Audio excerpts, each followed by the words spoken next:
Welcome students, কাউন্সিলের computer অ্যাপ্লিকেশানের English version আজকে আমি সলভ করে দিয়েছি এবং এই সলিউশনের প্রতিটা অ্যান্সার তোমাদেরকে আমি বুঝিয়ে দেব এবং এই অ্যান্সারের পিডিএফ লিঙ্ক তোমরা কোথা থেকে কিভাবে পাবে সেটা আমি এই সলিউশন করার পরে অ্যান্সারগুলো বলে দেওয়ার পর বলে দেব এবং আমি এই কোশ্চেনগুলো বলতে বলতে কোনগুলো তোমাদের পরীক্ষার জন্য ইম্পর্ট্যান্ট সেগুলো আমি জানিয়ে দেব। তাই ভিডিওটাকে স্কিপ না করে ফরওয়ার্ড না করে তোমরা পরপর দেখো আমি কি বলছি। এখানে কোশ্চেন নাম্বার 1 যেটা আছে সেকশান এ, এখান থেকে 3টে কোশ্চেন করতে হবে, প্রতিটা কোশ্চেন 2 মার্কসে করে, প্রতিটা প্রশ্ন থেকে 2টো করে কোশ্চেন থাকবে, যে কোনো একটা করলে হবে। এ বি, প্রথম প্রশ্ন আছে ডিস্ট্রিবিউটেড অপারেটিং সিস্টেম কাকে বলে। ডিস্ট্রিবিউটেড অপারেটিং সিস্টেম বলতে বোঝায় যেখানে মাল্টিপল ইন্ডিপেন্ডেন্ট কম্পিউটার একটা সিঙ্গেল নেটওয়ার্কের সঙ্গে কানেক্টেড থাকবে এবং তারা কোঅর্ডিনেট করবে সিঙ্গেল সিস্টেম হিসাবে, সেটাকেই বলা হয় ডিস্ট্রিবিউটেড অপারেটিং সিস্টেম। আর এর এক্সাম্পল হচ্ছে ব্যাঙ্কিং সিস্টেম এবং search engine like Google. Next question আসছি, state two disadvantages of preemptive scheduling. Scheduling হচ্ছে 2 টাইপস, একটা নন প্রিএমটিভ আর একটা হচ্ছে প্রিএমটিভ। প্রিএমটিভ শিডিউলিংয়ে কী হয় যে একটা প্রসেস থেকে অন্য প্রসেসে সিপিইউ সুইচ করে যায়, তাহলে এই কনটেক্সট সুইচিংয়ের জন্য এক্সট্রা ওভারহেড বা এক্সট্রা টাইমের প্রয়োজন হয়। আরেকটা হচ্ছে স্টারভেশন। স্টারভেশন মানে কি, যে লো প্রায়োরিটির প্রসেসগুলো আছে সেগুলো কিন্তু অনেক সময় সিপিইউ তাদের জন্য অ্যালোকেট হয় না, তাই তাদের অ্যাক্সেস মানে এক্সিকিউট হতে সময় বেশি লাগে। What do you mean by degree and cardinality, এটা ইম্পর্টেন্ট প্রশ্ন। ডিগ্রি বলতে কী বোঝায়, total number of columns or attribute in a relation. Cardinality বলতে বোঝায় total number of rows or tuples in a relation. Next, advantage of referential integrity constants, এটা important প্রশ্ন। It is referential integrity constant, এটা DBMS থেকে। এই referential integrity থেকে যা প্রশ্ন আসবে এবার সেগুলো কিন্তু সবই ইম্পর্টেন্ট, তার কারণ রেফারেন্সিয়াল ইন্টিগ্রিটি কনস্ট্যান্ট, ফরেন কি, এগুলো সবই কিন্তু important. It ensure that the foreign কি of one table is always consistent with the primary কি অফ অ্যানাদার টেবিল। অর্থাৎ রেফারেন্সিয়াল ইন্টিগ্রিটি কনস্ট্যান্ট যেটা এনশিওর করে একটা টেবিলের ফরেন কি অবশ্যই অন্য টেবিলের প্রাইমারি কি হবে। আরেকটা কি, it maintains data accuracy by preventing the accidental deletion or changes of important data. Next প্রশ্ন, question number 3, mention two scope of AI associated with education. এই প্রশ্নটা ইম্পর্ট্যান্ট, এটা 2 নম্বরের প্রশ্ন এসছে, এখানে 3-এর প্রশ্ন আসতে পারে, 3টে পয়েন্ট লিখবে, 5 নম্বরের প্রশ্ন এলে 5টা পয়েন্ট লিখবে। এখানে হচ্ছে পার্সোনালাইজড লার্নিং, অটোমেটেড গ্রেডিং, এই দুটো পয়েন্ট আমি লিখেছি। Next question number 3B, write the name of one technology is for machine learning and deep learning. Machine learning এবং ডিপ লার্নিংয়ের টেকনোলজি লিখতে বলেছে। মেশিন লার্নিংয়ের টেকনোলজি হচ্ছে লিনিয়ার রিগ্রেশন, ডিপ লার্নিংয়ের টেকনোলজি হচ্ছে artificial neural network. এই দুটোর নাম মনে রাখবে। যখনই ডিপ লার্নিং নামটা মনে আসে তখনই আর্টিফিশিয়াল নিউরাল নেটওয়ার্ক মনে আসবে, যখন মেশিন লার্নিং মনে আসবে তখনই ক্লাস্টারিং, লিনিয়ার রিগ্রেশন, এই নামগুলো মনে যেন আসে। নেক্সট কোশ্চেন নাম্বার 4, এখানে বলা আছে এফসিএফএস এবং এসজেএফ শিডিউলিংয়ের মধ্যে পার্থক্য।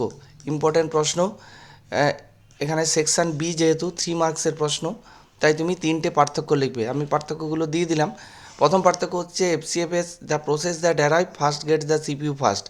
আর এসজেএফ, শর্টেস্ট জব, শর্টেস্ট যার বাস টাইম শর্টেস্ট বা এক্সিকিউশন টাইম শর্টেস্ট, সেই হচ্ছে প্রথম চান্স পাবে সিপিইউতে। আর ওয়েটিং টাইম হচ্ছে অ্যাভারেজ ওয়েটিং টাইম অনেক বেশি, এসজেএফে অ্যাভারেজ ওয়েটিং টাইম কম। আর কনভে ইফেক্ট দেখা যায়, এসজেএফে কোনো কনভেক্ট ইফেক্ট নেই। আর স্টারভেশন, এফসিএফএসের স্টারভেশন হয় না, কিন্তু এসজেএফএসের long process, long waiting time যখন হয়ে যায় তখন স্টারভেশন হতে থাকে। নেক্সট পরের প্রশ্ন, question number 4B, discuss the characteristics of first fit and best fit. First fit and best fit important question, এটা হচ্ছে অপারেটিং সিস্টেম থেকে। It start searching from the beginning of the memory and allocate space in the first empty block. It finds that it large enough for the process, it works quickly. তাহলে first fit হচ্ছে প্রথম থেকে search করবে, তারপর যে স্পেসটা ফাঁকা পাবে মেমোরিতে সেখানেই ডেটাটা রেখে দেবে। আর বেস্ট ফিট বলতে কি বোঝায়, যদি একটা 5K সাইজের জব আসে এবং মেমোরিতে খুঁজে দেখবে যে 5K সাইজ কোনো আছে কি না, যদি 5K সাইজ না হয় তাহলে 6K সাইজের যদি কোনো ফাঁকা থাকে তাহলে সেরকম জায়গায় অ্যালোকেট করবে। আর অর্থাৎ এটার মানে হচ্ছে মেমোরির ওয়েস্টেজ টাইমটাকে মিনিমাম করা, সেটাকে বলা হচ্ছে বেস্ট ফিট। পরে প্রশ্ন, write the syntax and function of any 3 commands under DML.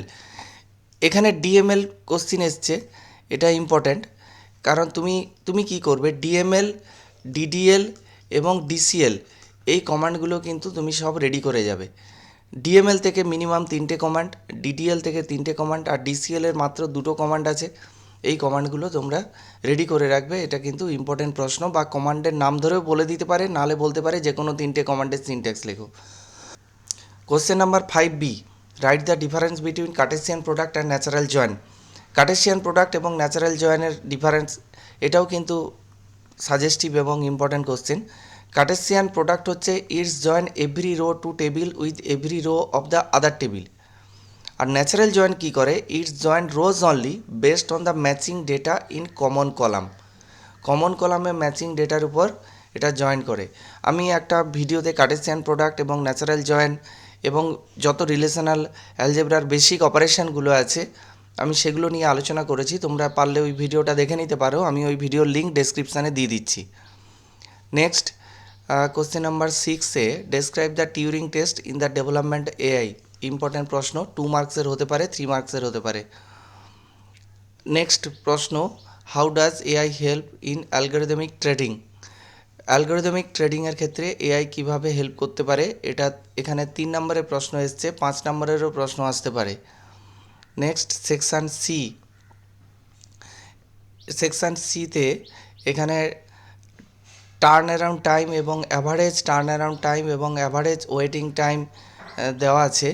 আমি ঠিক এই এক্সাম্পলটা নিয়ে একটা সহজভাবে আমি একটা ভিডিও বানিয়েছি, আমি তার লিঙ্ক এই ডেসক্রিপশানে দিয়ে দেবো, তোমরা ওখান থেকে দেখে নেবে।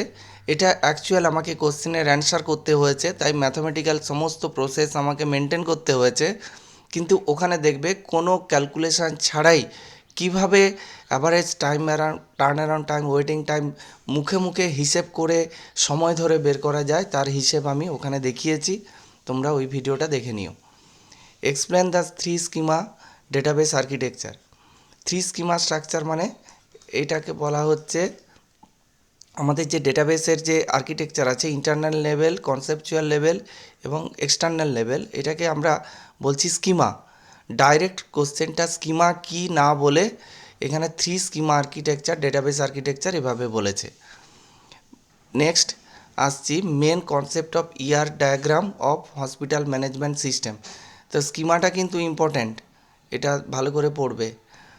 এখানে main concept of ER diagram for hospital management system, hospital management সিস্টেমের মেন কনসেপ্ট, এন্ট্রি, রিলেশনশিপ আর মিনিমাল সুপার কি যা আছে তোমরা এইগুলোই লিখে দেবে।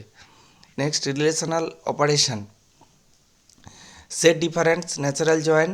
ন্যাচারাল জয়েন মানে এই সিম্বলটা, সেটাকে বলা হচ্ছে বোটাই বলছে।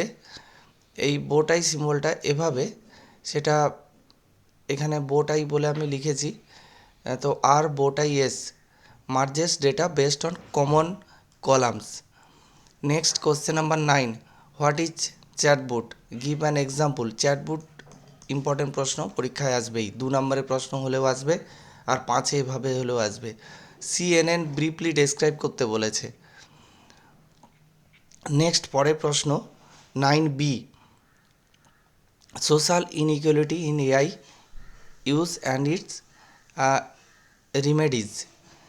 এই সোশ্যাল ইনইকুয়ালিটি এবং তার রিমেডি, এইটা নিয়ে এই প্রশ্নটা অ্যান্সারটা অনেক ছোট আছে, তোমরা একটু বড় করে দেখে নেবে। এই রিমেডিগুলো মানে জাস্ট আমি গাইডলাইনগুলো এখানে লিখে দিয়েছি, তো আর প্রশ্ন এখানে নেই, মানে শেষ হয়ে গেছে। তো আজকের এই ভিডিওটা এখান পর্যন্তই। এই ভিডিওটা ভালো লেগে থাকলে লাইক করো। আর তোমরা পিডিএফটা পাবে কোথায়, তো সেই পিডিএফটা পাওয়ার জন্য বলছি, আমি ডেসক্রিপশানে পিডিএফের লিঙ্ক দিয়ে দেবো এবং তার পাসওয়ার্ডও দিয়ে দেবো। তোমরা ফ্রিতে পিডিএফটা ডাউনলোড করবে, যদি ডাউনলোড না হয় তাহলে স্ক্রিনশট নেবে এবং তোমাদের এক্সামের প্রিপারেশান নেবে। আর ইম্পর্টেন্ট প্রশ্নগুলো আমি বলে দিলাম। আমার এই ভিডিওটা ভালো লেগে থাকলে অবশ্যই কমেন্ট করে জানাও কেমন লেগেছে, বা তোমাদের যদি কোনো প্রশ্ন থেকে থাকে সেটা তোমরা অবশ্যই জানাও। আমি সবার প্রশ্নের উত্তর দিই এবং তোমাদের প্রশ্নেরও উত্তর দেব। আমার চ্যানেলে নতুন হয়ে থাকলে study computer science with Manas sir চ্যানেলটিকে সাবস্ক্রাইব করো। Thank you.